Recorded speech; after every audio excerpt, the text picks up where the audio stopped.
Hi guys, મારી ચેનલમાં તમારું સ્વાગત છે। જો આપણે આજે મિલ્ક શેક બનાવું છું, તેમાં આપણે સક્કરટેટીનો ઉપયોગ કર્યો છે। જો આપણે સૌપ્રથમ પહેલાં ગરમ દૂધ મૂકી દઈએ।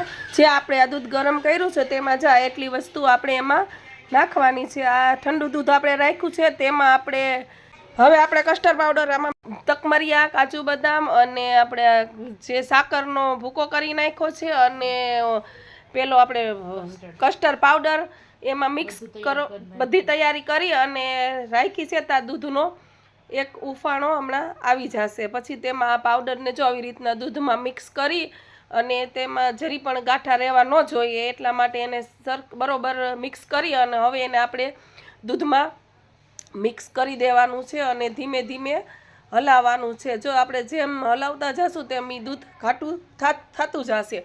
પછી તેમાં આપણે ખાંડ ભેળવવાની છે, જે આપણે સ્વાદ અનુસાર, જો મેં 4 ચમચી મેં ભળેવી છે અને હવે એને પાછા આપણે 1 થી 2 ઉફાણા આવવા દેવાના છે, મૂકી દેવાનું નથી, એને ધીમે ધીમે હલાવતું જવાનું અને એનું ઉફાણ આવે પછી આપણે સક્કરટેટીના ટુકડા કરી અને મિક્સરમાં પીસી નાખીએ છીએ। જો એનો પલ્પ બની ગયો છે, હવે આપણે દૂધ પણ ઠંડુ થઈ ગયું છે, તેમાં મિક્સ કરી નાખીએ અને જો 3 ચમચી તકમરિયા અને પછી આપણે એમાં થોડાક આપણે સક્કરટેટીના ટુકડા મિક્સ કરીએ છીએ। મિક્સ કરી અને આપણે આખું મિક્સ કરી દેવાનું અને પછી 2 ગ્લાસમાં થોડોક બરફ નીચે નાખી અને વધારે થોડુંક સરસ લાગે અને ઠંડુ પણ લાગશે, એટલે 1 ચમચી તકમરિયા અને હવે આપણે એમાં મિલ્ક ભરી દઈએ ગ્લાસમાં અને પછી આપણે તેને ભાઈ બહેન માટે 2 ગ્લાસ રેડી કરી લીધા છે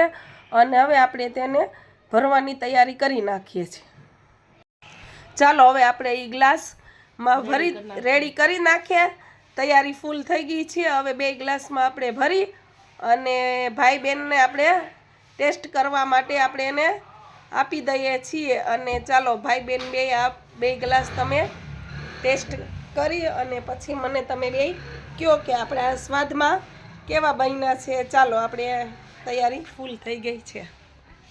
જો આ બંને ગ્લાસ રેડી થઈ ગયા છે હવે, અને જો આ મમ્મી બધું વ્યવસ્થિત રીતના મિક્સ ને એવું કરે છે અને અમે ટેસ્ટ કરીએ તો બહુ જ મસ્ત થયું હતું। તમે એકવાર જરૂરથી મારા ઘરે ટ્રાય કરજો અને લાઈક કરજો અમારા વિડીયોને, બધાને અમારી ચેનલને સબસ્ક્રાઈબ કરી નાખજો અને બસ સપોર્ટ ને એવું કરતા રહેજો। આ જો મમ્મી શોટ આપે છે અને સાચે તમે એકવાર જરૂરથી તમારા ઘરે એકવાર ટ્રાય કરજો અને લાઈક, શેર, કોમેન્ટ, સબસ્ક્રાઈબ કરી નાખજો।